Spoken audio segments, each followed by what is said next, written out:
Welcome to the Multifamily Collective. It is that time of the week again where we bring an interview to you from some interesting individuals in the multifamily space.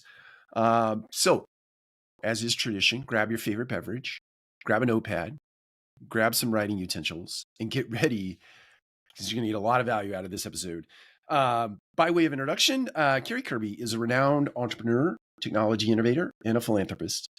He is the founder and CEO of 365 Connect, the leader in providing the most advanced automated marketing, leasing, and resident engagement platform for the multifamily communities across the globe.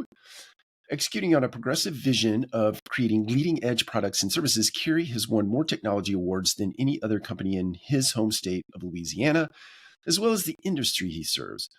Prior to founding 365 Connect, Kerry developed multifamily housing communities across the southeastern United States. His eye for finding buildable sites with incredible locations was his formula to create an array of successful ventures. Kerry has earned widespread recognition in numerous prestigious awards throughout his career. His accolades include the Louisiana Governor's Technology Award and Titan Entrepreneur Award, both highlighting his outstanding contributions to the tech industry. For 9 consecutive years, he has been listed on the Silicon Bayou 100 as one of Louisiana's most influential entrepreneurs. Most notably, Kerry became the first in the multifamily housing sector to receive the Bootstrapper Award, underscoring his remarkable journey of turning a scrappy startup into a leading prop tech powerhouse without external funding. As an acclaimed speaker and award-winning podcaster, Kerry has reached millions of listeners, having appeared across various media outlets, streaming services, and event stages to discuss the convergence of technology in our digitally dependent world.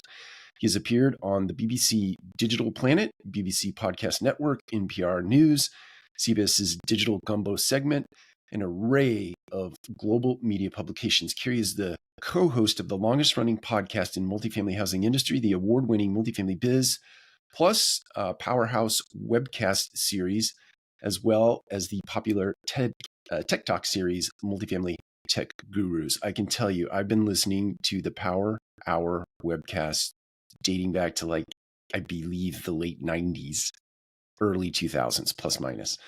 It is the longest running podcast ever.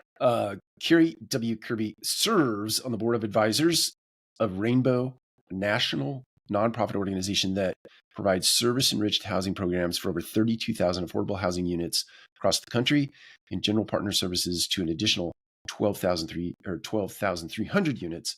He is the chair of technology initiatives for the Multifamily Innovation Advisory Council, an executive membership level organization with over 3 million multifamily units represented, focusing on assisting owners and operators explore innovative solutions that will drive change across the industry. And there's more. Kerry and his wife, Melinda, are actively involved in supporting communities and causes with an unwavering dedication to humanitarian, educational, healthcare, and equality programs. Through the Kerry and Melinda Kirby Foundation, they provide resources to nonprofit organizations that accelerate progress by championing causes that give a voice to those that are often not heard. They have been highly recognized for their philanthropic commitment, being honored with a Communitas International Award for their significant impact in making a difference in people's lives. Kerry and Melinda reside in the suburban New Orleans area with their 2 daughters and family dogs, Angel and Roxy.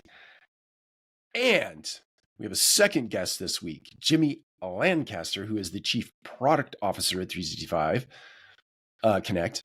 Jimmy Lancaster is one of the most well-known software engineering experts on the Silicon Bayou.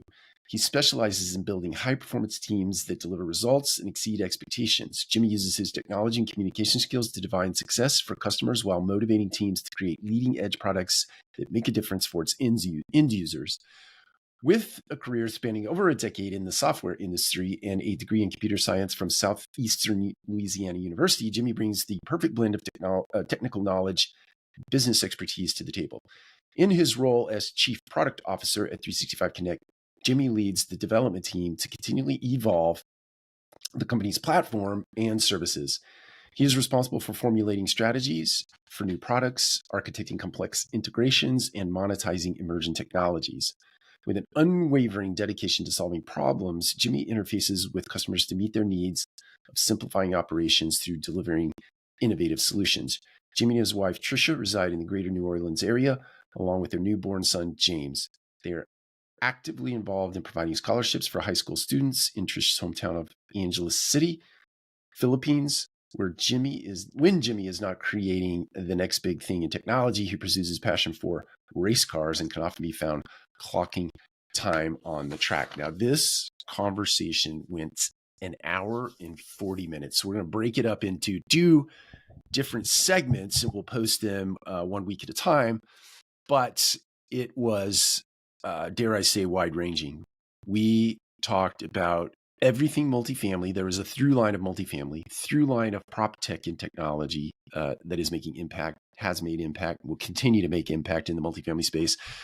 And we just off the cuff, top of head, tip of tongue, talked about the industry and all of the things that have certainly some historical things, present day things, and things that are impacting that will have the huge, I think, positive impact on the industry on an ongoing basis. Now, as is tradition, or has become tradition with us in this multifamily space, Kerry and I have started sharing coffee tips to the extent that every time we see each other, we hand off a bag of coffee, favorite coffee that we've been drinking as of late. So Le Grand Coq Rogue is a French truck coffee.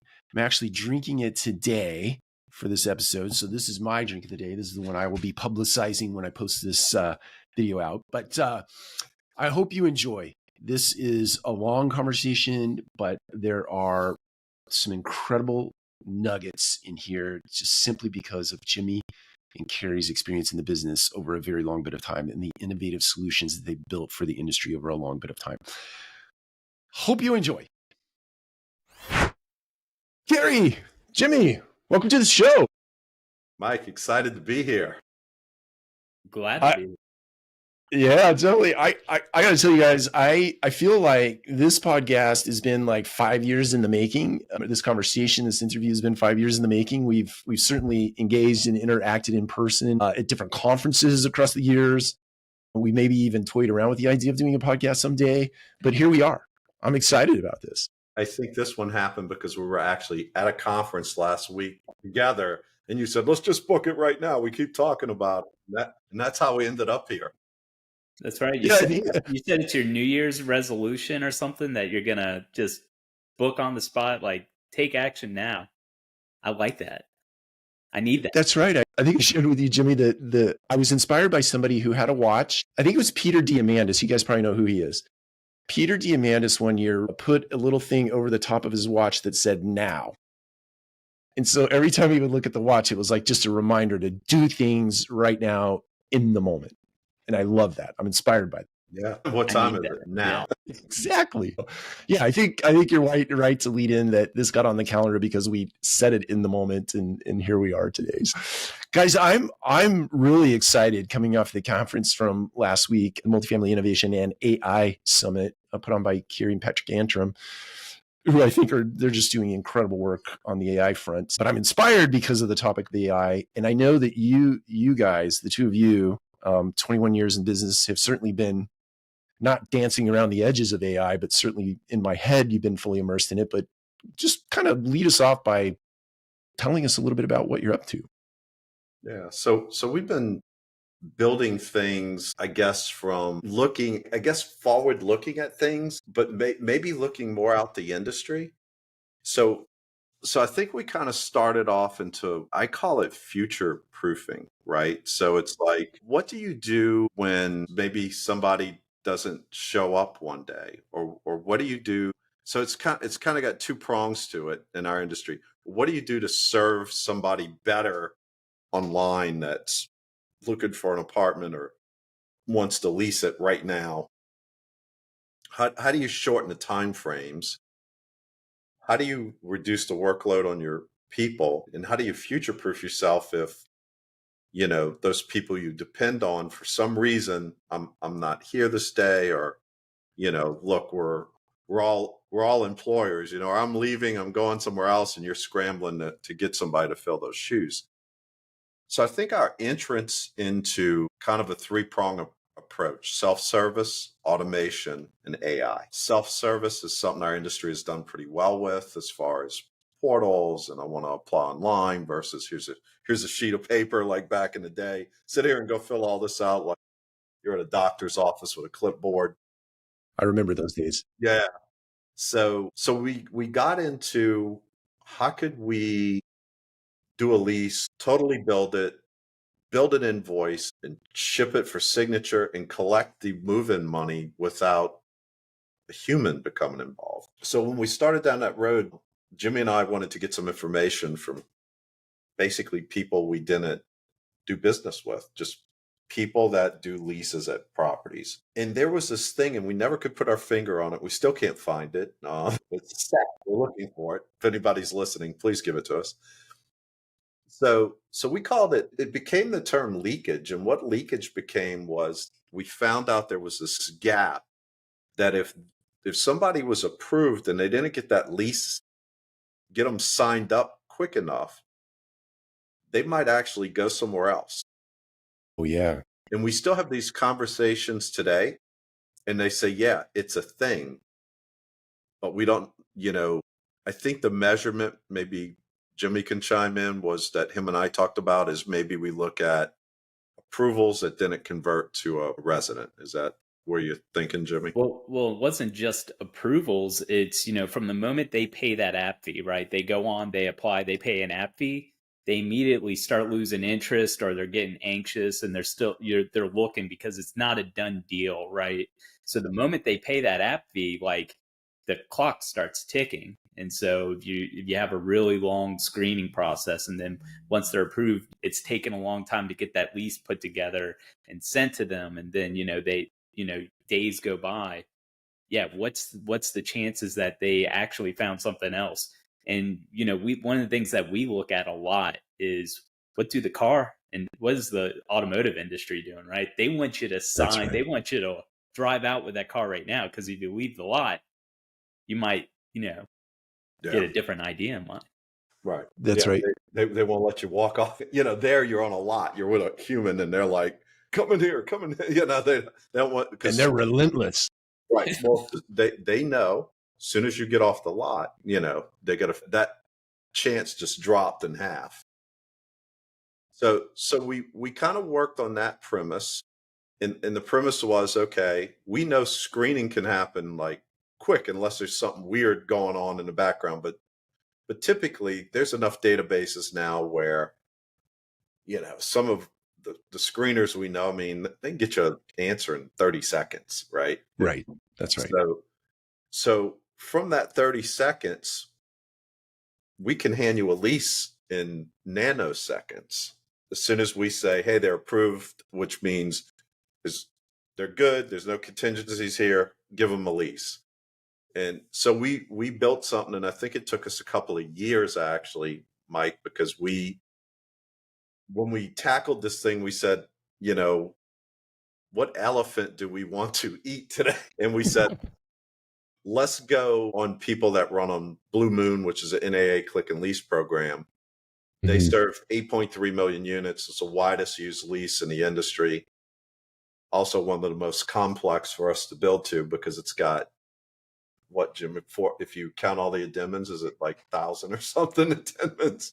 It's an overwhelming amount. Yeah, it's overwhelming. So the time was to build all that. So this is just pure automation, and then able to build out an invoice, etc. So we went there with it. And so there's a couple of drivers, like why would you go do that, right? Just one was some just different pieces of information. And I think the biggest piece of information from an employer perspective is we really don't have enough people in the workforce anymore to fill the jobs we have. Everybody, is hiring. We've had some economic slowdown. I haven't really seen anyone in the apartment industry not hiring, because they're always turning people, and especially on site, right? There's so many options. Now I got to show up and work at a place, and And filling out a lease is complex work. That's right. But we have a robot that can do that for you. And if everything's not in the little blanks it belongs in, it doesn't send it out the door, but a person might. And we obviously have some bad examples of people sending out things without all the stuff filled out. That never happens, Kerry. Yeah. I'm not sure what you're talking about. Yeah. We have someone that will remain unnamed that has 1,000 leases out there that have 0 in it for the, like, if you want to terminate this lease early, it's nothing because they forget to fill them in.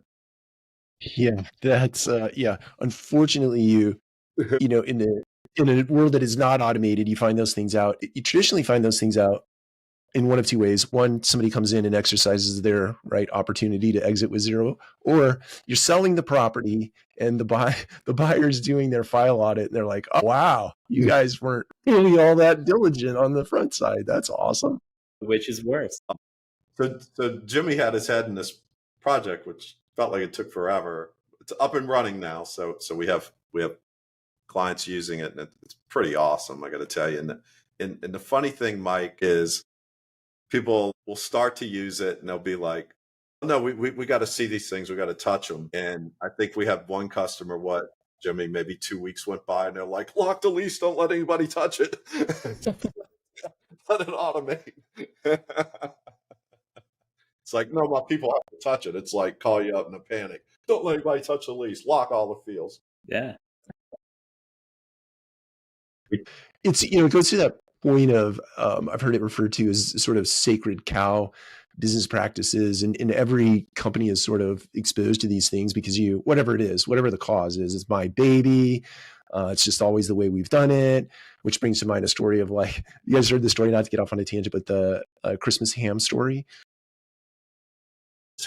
Husband and wife host a Christmas party and they're cooking ham, and the wife pulls out the ham and she chops off both ends of the ham, puts it on the tray, puts it in the oven. And he's like, why do you chop off both ends of the ham? And she said, well, I don't know. My mom did that. Well, mom happens to be at the party. So he goes to ask mom. Mom says, I don't know. I chop off both ends of the ham because my mom. Well, grandma happens to be at the party as well. Grandma says, after a laugh, my pan was too small. I had to lop off both ends of the ham in order for it to fit. It lives on for generations, not only in life, but in your company. These things hang around forever. Absolutely. But I think every company. I'd never heard that one, but now that's going in the arsenal of examples. I don't know. My pan was too short. Not again to get long way, but I heard another version of that where the oven, like, remember, like, way back when ovens were only this wide, not 30s or whatever they are today. Right. It's like my oven was too small, so I had to lop off the ends of the oven. But Jimmy, I'm interested so Kerry paints this incredible picture, like look, we love humans. Humans will always be around. Humans will be upskilled, reskilled, repurposed in our organizations. Kerry paints a beautiful picture of that. I have to imagine on the backside, there's a technical piece of this that, like, you sort of get Kerry's vision of what that looks like on the front side in terms of a UI, but you on the backside, at least is the way I understand it, is you're building this thing. That's right. Kind of from a high level, kind of unpack that for us. What does that look like when you're hearing Kerry and then you're going? Try not to bring in the fact that you're like, are you crazy? Leave that. Yeah. No, leave out the 4-letter words. It's tough. Well, we have this thing that we always talk about. And so, now I do spend some of my time still actually, rolling my sleeves up and doing some of the coding when we develop our products. Although I do spend a lot of time, doing other things, talking to customers and whatnot. But when I'm there, I work with the team, our team of developers, and usually Kerry has this idea and he wants it simple, right? And it's like, we're going to build this feature and we're going to build this product, and it's got to be easy. It's got to be one button. And one of the things that we always talk about is the easier you make a complex thing for the end user, it just gets exponentially more difficult to build and to maintain. And, the maintaining and making sure that there aren't bugs and it has that infinite flexibility. And so a lot of times, when you start there, it's like, I don't think this is possible, right? Like, that's the first thing. So, like, I remember when we first talked about it, it's like, look, our goal is to be able to put, send a lease out the door. Nobody ever touches it. until after it's signed by the person that, the resident, and it's ready for counter signature. And I remember when we first started talking about it, our dev team was like, you shouldn't do this. Like that's like the initial, like, I don't want to do this. This is going to be really difficult. There's a million moving pieces here, and we have to make sure that they all line up into place perfectly before a lease goes out the door. But what's great about it, but that's one reason Kerry said we spent a lot of time building this, because the simpler we make a complex thing for you, the more difficult it is on us. But I like the challenges, so that's perfectly fine by me. I have to ask you, I can't help myself. When a developer, or sorry, I guess in this case, an engineer, maybe developer, that's terminology you might understand. I don't necessarily understand. But when somebody says, no, impossible, are you even more inspired to like do it? Oh, yeah, absolutely. Well, not everybody is, but I am. I am. Yeah, well, Kerry, I have to ask you, I've heard this concept before. I think I read it in Elon Musk's, I can't remember who wrote the book. It's the latest book written about him, where the guy was embedded with him the entire time, like 2 years, and then he wrote the book. I love the author. I love him so much, I forgot his name. But he speaks about this concept where Elon got very frustrated that at Tesla, engineers and let's call it business people, right? Business people have these concepts, these philosophies, these ideas, but then somebody has to translate that into like engineer speak. How important in your world is it for vision guy to sit next to a desk right next to, right? Because what Elon he got so frustrated, he put the engineer right next to the biz dev guy down on the floor, the factory floor, right? Put their desks right next to each other and force them to talk. And there's an obvious answer to this question, but how important do you think that synergy is? Because engineers don't speak like business people. Traditionally, they don't. Yeah. There's got to be a conduit there. It's Jimmy's my conduit, actually, because he'll be like, you're crazy. And it's like, come on, let's walk through this. And we have this, when we built out our office, which, we still come to, we have these 3 glass. You're the one. Yeah, I'm in here now with all the sun coming at me. I showed Mike the windows to my office. Like, oh my God, look at that. Yeah. It looks like Darth Vader ship, and it's on the top floor of a high rise. So it's pretty cool. So we have 3 panes of glass built into a wall, and we had them white, the white stuff put in the back of them. So we just start kind of drawing and mapping out things. And then I call the development team the beehive. And then I'm like, Jimmy, take this back to the beehive and see how many times you get stung. Yeah. And that's a great analogy. I love he's that. able to translate to them, and then they tell him he's crazy and That's when I say, okay, well, I'll just do it myself. But if I do it myself, you're not going to like it. So, and then I just go ahead and do it. Yeah, that's the difference. That's the luxury we have, is that I have the ability to actually produce those things. So it's like, I'm going to give it to you my way, or you can go ahead and just do it, and then you can do it your way.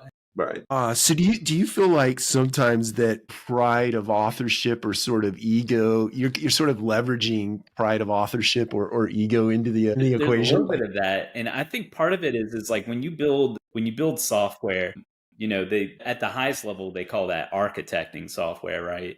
And a lot of times that architecture and that very high level, ideas of like how things will work or how things connect together at a big picture level, that architecture can really go in lots of different directions. And there's lots of right ways. There's lots of wrong ways also, but there's lots of ways to accomplish something. And so a lot of times if we have somebody that, our CTO is in charge of the architecture of our product. And sometimes, we don't necessarily agree on what route to take. And so it's like, we can do it my way, or you can go ahead and just, figure it out and stop complaining about it and go do it. So we use that as leverage to get things moving. I saw a thing on TV the other day, and they were talking about, they have all these STEM programs, and they were talking about the STEM program for kids. And they said, we let, when kids come, we let them know, hey, engineering's a superpower. And Jimmy's an engineer, a degreed engineer, computer science. So he has a superpower to go back and put on the development team that, whereas me, they're just going to be like, you're crazy, You're crazy. They'll sit there and pick at me with every reason they can't be done. But Jimmy has a superpower and goes, no, that's not true. I can do it. That's right. You have a built-in retort mechanism, right? Like, with great power comes great responsibility. Exactly right. Kerry, I want to back up just a second. I heard you say there were sort of three premises: self-serve, automation, and I think I missed the last or the third, AI. Can you just, for my own curiosity, when I think of automation and I think of AI, my brain kind of goes, those are one and the same. Right. But my logical self says those are probably not one and the same. Can you kind of define each of those terms? Yeah. So just like the lease is automation, and I'll just give you something to relate to. Mm-hmm. So, we've all seen videos or whatever, and you'll have a car being built going down the plant. You see a little robotic arm coming, it welds something and it goes to the next one and the next one. That is industrial automation. So that robot's trained that you weld this thing on this car right here. And that's what you do. And it's automated to do that and to put that thing. So if we go to a lease, that lease, if you've ever dealt with a Blue Moon lease, you get enough addendums, that thing can be 50 or 60 pages, right? That's right. So that thing has to know, oh, it's Jimmy. Oh, wait, Jimmy's got a pet. So here's a pet addendum. Now he wants a garage. Here's a garage addendum. So it has to know all these things, but it's more or less saying, here comes this car, weld this spot, here's the other piece of the car, weld that spot. So think of it, addendum. The lease is the car. Now we're adding things to it. And now we have some blanks to fill in. So we build it all out, and that's automation. AI is more machine learning is what it is. So we're training, even though automation and maybe the similarities are, well, automation, we trained it to put all these things and fill out all these blanks. And if this happens, go grab this. Whereas AI has the ability to create things. Like I think the most glaring example is generative AI, like a chat GPT. And you're like, hey, write me people are writing songs on it. Write me a song, about whatever, and it's like, sure. And it's just giving you stuff, right? So it's somewhat doing some thinking, right? And then, so you have to prompt it and tell it, well, it's a song, it's, rock and roll or whatever you want, to get out what you want from it. So that's more machine learning and prompting, which, by the way, has created another industry when we talk about jobs, which are prompt engineers. So there's a whole thing on how well you're able to prompt something to get a result out of it.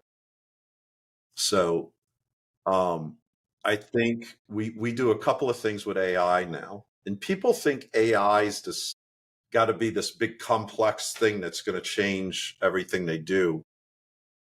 But in multifamily, the way we attack it is we look at a process, right? And we look at what we call commonalities. So, and I'll let Jimmy chime in on this because he's more the, engineering mind of how some of this goes down. But we took some things like, I want to answer reviews, right? So then we took AI, we built some great prompts around it. And then we said, here's 1,000 bad reviews, which, by the way, Mike, were real easy to find. It was the good ones that were feeding it. You guys are full of great jokes today. That's amazing. They need to go outside of industry for that. Here's 1,000 bad reviews. And then we train it. We had one with kind of funny, and it said somebody was complaining about parking. So our first iteration on AI, it said, oh, we apologize about the parking. We're working on fixing that. And we're like, no, you're not. What are you going to go build a high-rise parking structure? AI, what's wrong with you? Yeah. So Jimmy's like, okay, let's So we go set some more prompts in it. Don't commit to anything. Always use empathy in your answer. Yeah. So Which is exactly how developers respond to Kerry's feature requests, by the way. right, Commit to nothing. right. Yeah, like they'll tell me, yeah, we'll be done Friday, and then Friday comes, and I'm like, where is it? And they'll tell me, well, we didn't say which Friday, and I'm like, Yeah. what is this? Yep. I'm being like punked on NTV or something. What do you mean it was? We didn't say what Friday it was, and you got a calendar. What Friday is it then? Yeah, exactly. So I have one of those people in my family. They're very literal. And if you don't give them the details, they're very, very good at doing exactly that. yeah. So Jimmy, walk through a little bit. Like we've built a couple of things, but let's just talk about reviews for a minute because everybody's got Yeah. reviews. So tell us, bring it into us from an engineering mindset. Well, the funny thing about AI is, at the end of the day, I almost hate calling it AI because it's really not artificial intelligence. It's more like the illusion of artificial intelligence, right? So like, take for instance, responding to reviews. When we were building that out, all AI or something like ChatGPT is doing is they're looking at how millions of people have responded to reviews in the past. And then it's looking at your situation and saying, well, based on everything we've ever seen, this is more or less how somebody would respond to this, right? And in the past, most people promise that they're going to fix whatever the problem was, right? And so that's how we think you should respond to this type of stuff. And so AI can just, if the vast majority of the world responded to reviews in a way that they shouldn't respond to reviews, AI or ChatGPT would also want to do that, right? So it's all it can really do is mimic the types of things that it's seen. And so yeah, but what's great about it is you can explain to it and it can interpret that explanation and then apply that to its logic going forward. And so through that process, we really were able to fine tune it and be able to, to direct it in such a way that it's able to take what it's seen, apply the directions we've given it, and put together what we think is the most reasonable response you should for our industry. I think you hit on something there. I think in the early innings, I would love to just sort of give not pure definition, but maybe a little more technical examples of this. But so in the early innings of ChatGPT, no one knew that, or maybe you couldn't go in the playground and actually architect these prompts, right? You could say you're a world-class agent of doom and then list all these other things that are sort of parameters of how I want you to answer this question when I actually do put in a short prompt. Can you sort of articulate that from an engineer's perspective for somebody that might be playing with ChatGPT but doesn't understand like the real power of what you can do on the backside? And I honestly don't know if I feel like I am the most experienced, AI leverager out there. Although I We're all don't know making it who up. is. Yeah, that's right. That's right. I don't even know if the creators of it really know what everything it can and can't do. At least it feels that way. But what it effectively does is, anything you describe, it's able to take that type, whatever your description is, and it's able to correlate that to other things that it's seen. And at the end of the day, it's basically indexing the World Wide Web just like Google does, but it's able to correlate the data in such a way that it can interpret your explanations and then apply the I would I wouldn't even say logic, but more like the commonalities that it sees in those things. And so that's where it's really interesting. And I think when you leverage AI for the right use cases, it makes a lot of sense. In a way, it's sort of a probability, sort of the probability that somebody would respond this way is very high. Therefore, this is the word that comes next or the action. That's right. Yes, that's more or less what it's doing. The more you can give to it in your prompt, like, don't commit, always answer with empathy. You'll get a better result out of it. It's like, I might use it like I write something and I'm like, I feel like it's choppy. I want it smoother, right? So I might copy the whole paragraph I just wrote and said, hey, make this flow better. It needs to be smoother and more powerful of a statement.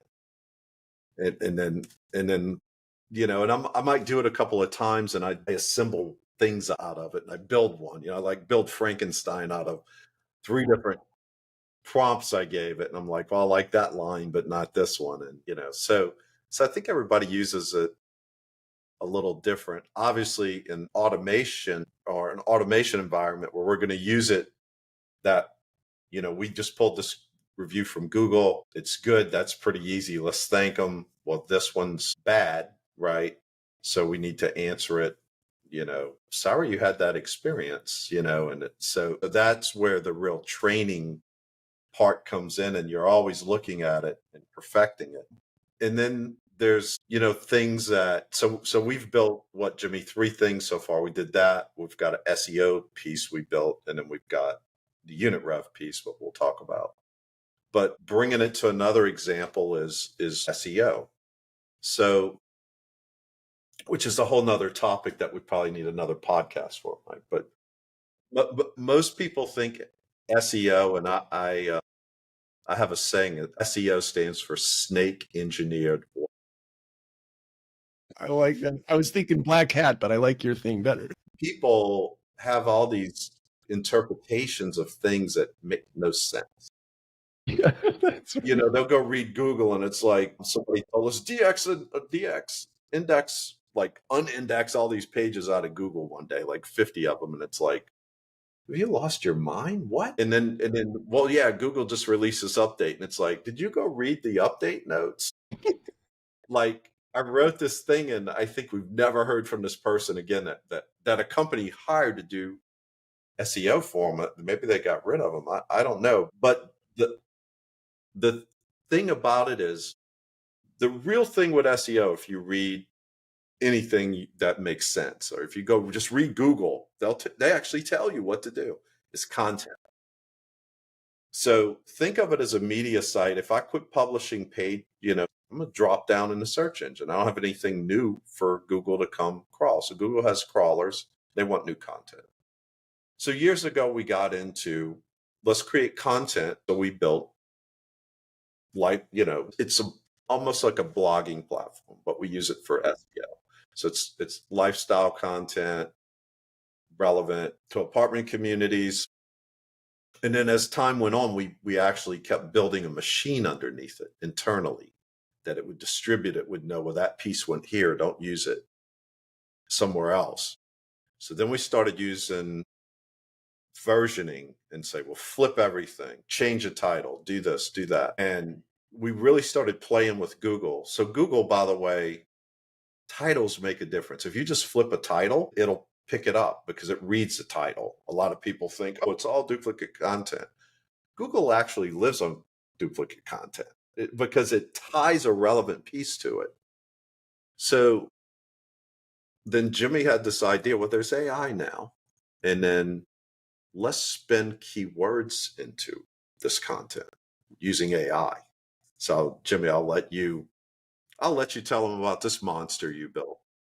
Well, and to go back a little bit in the discussion between, like, what's the difference between automation and leveraging AI, such as, like, I keep saying ChatGPT. That's the household name, right? So, but automation is great for things that need to be exact. Like a lease needs to be exact. Like 2 + 2 has to equal 4. It can't accidentally equal 5 because ChatGPT saw some wrong information somewhere, and at this moment it thought it was Got it on the internet. Read it on the internet. Yeah, I always think of that commercial, the guy that on the internet that said he's a French model and he walks up and he's obviously not a model. Well, ChatGPT is kind of like that, right? If everybody on the internet said that guy was a French model, ChatGPT would also tell you he's a French model. And so things that, like the lease, that's automation. You don't want ChatGPT to take its best guess at trying to assemble that lease, right? Because it has the potential to be wrong based on the billions of things that's seen out in the world. Mhm. But when it comes to things like creating unique content for your websites and SEO, there's, that's what it's really good at, because it's able to convey these unique messages. There is no right or wrong answer on the title for your blog, right? Yeah. And but what's better is if it's unique. Well, ChatGPT, that is what it's great at, because it's not an exact science, right?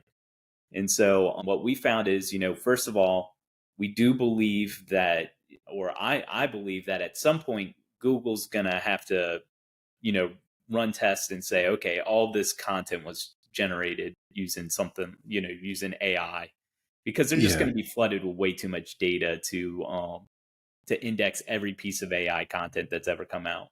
But I think what you will definitely be able to get away with is having content that's been modified or slightly enhanced using AI, which is the route we go to incorporate keyword logic, so that we make sure that all the content is staying on topic for these communities, and ultimately pointing to our main landing pages for these keywords, and reinforcing the idea that this is a place for somebody to live. So when they type in apartments in whatever, homes for rent in whatever, it's all the content focuses around and rallies against those kind of keywords. And so something like using AI to automate that and incorporate those things is just beautiful. It's just exactly what it's meant. Yeah, that makes a lot of sense. Just for my own curiosity, I've seen two different takes on this, the duplication of information in the Google environment. I heard that, like, don't duplicate your content, even to the extent you don't put it out on different platforms. Like, say I post to a forum and then I also post to my blog, but it's the exact same content. That's a no-no. I've also read that it doesn't matter. You can post it both places, even though it's the same.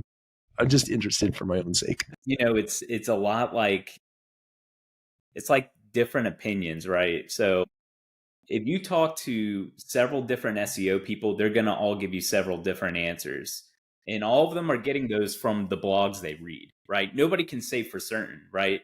So it's like, all the information that I read, the information I know, the podcasts that I listen to, all these people say this thing. And it's like, yeah, but none of you wrote the algorithm, right? None of you can really say for certain what's going on. All you can do is take in the information that other people give you and then come to your own opinion off of that, right?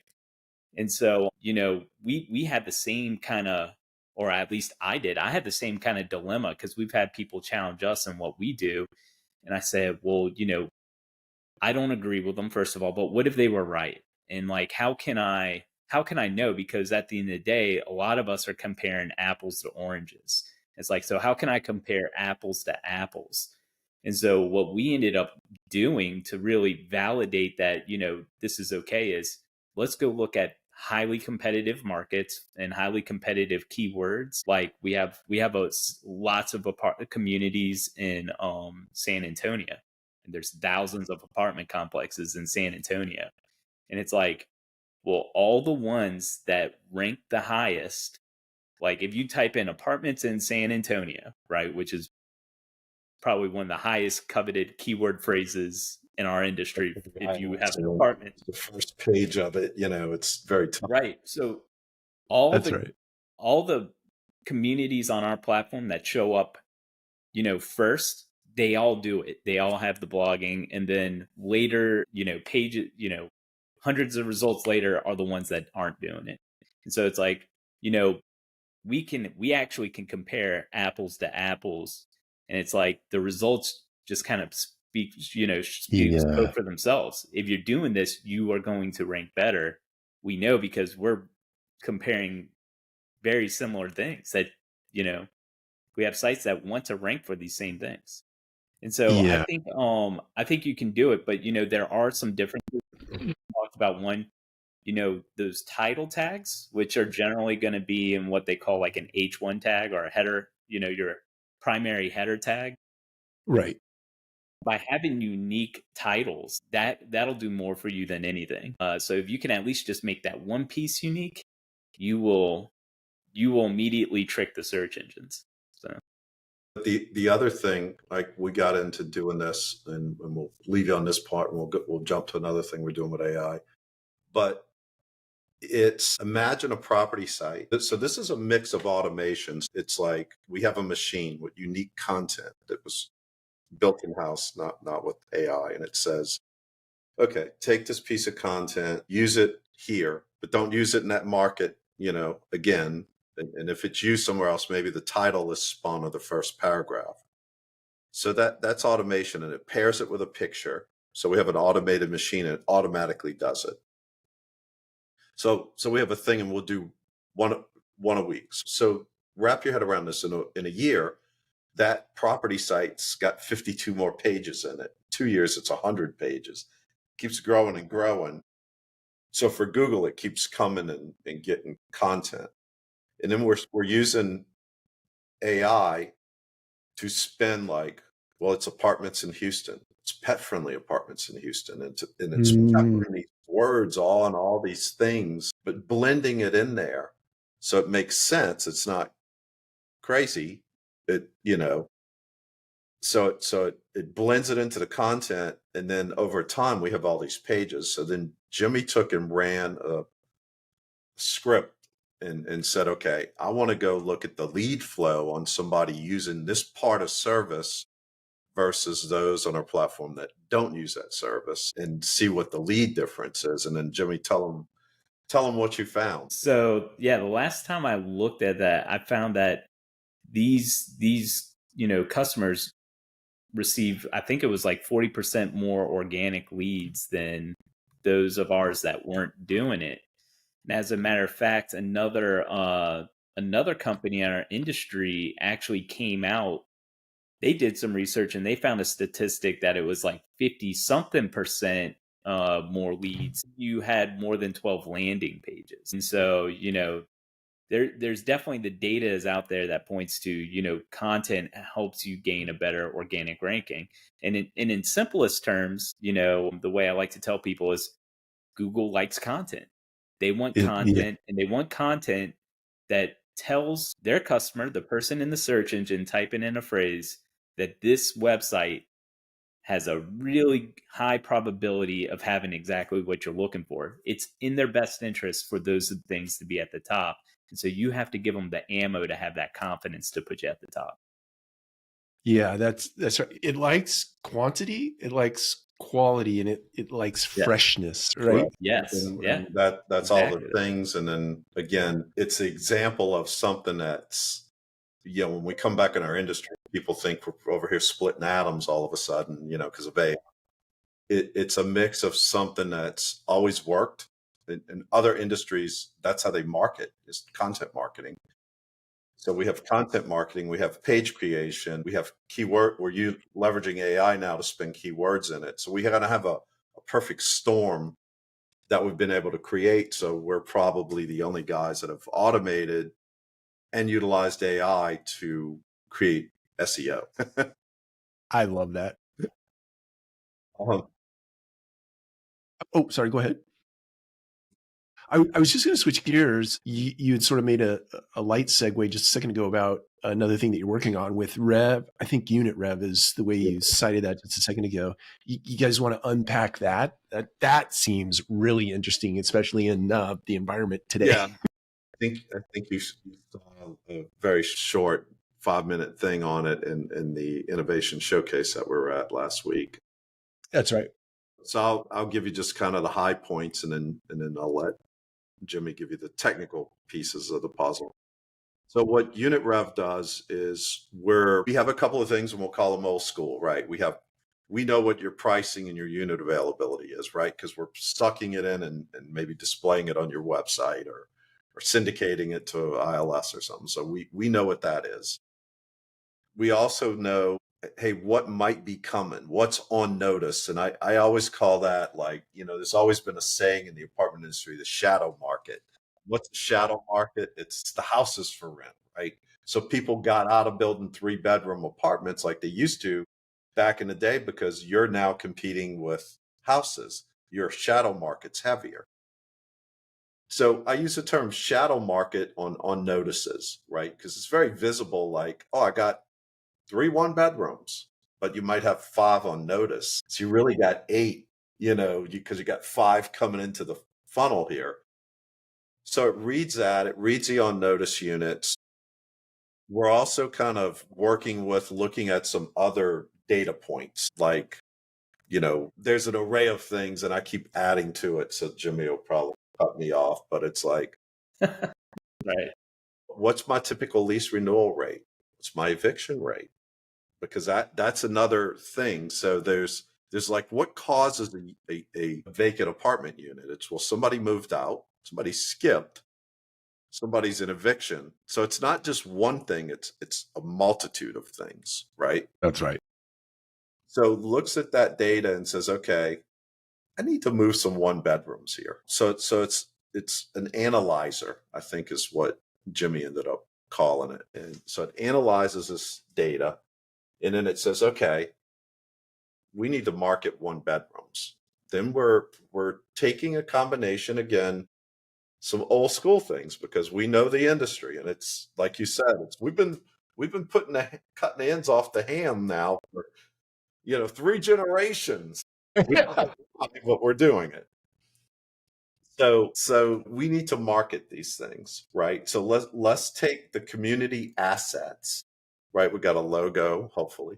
We know properties that don't. We got some photos. We also know the amenities. So we know all the amenities you have. And then we take that and we're using AI as an assembler where it's saying, okay, I have these assets, and it's building a graphic. And it can do anything from saying, hey, 1-bedroom's available for lease, starting at whatever price they start at. Or we can even go further with it and say, hey, I want to run a special on these ones. And we can say, hey, first month free. All done with AI. Nobody touches it.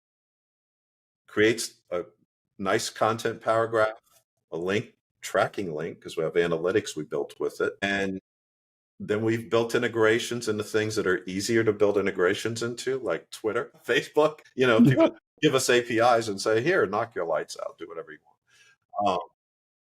So we've built integrations into everything, TikTok, and we take that and we like, boom.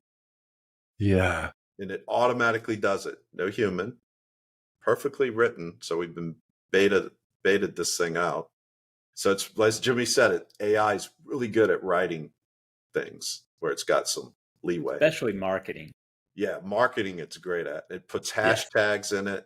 So imagine that we go into Google, we can pump it in Google Posts. So what do we got, Jimmy? Like 6 different channels? Sounds right.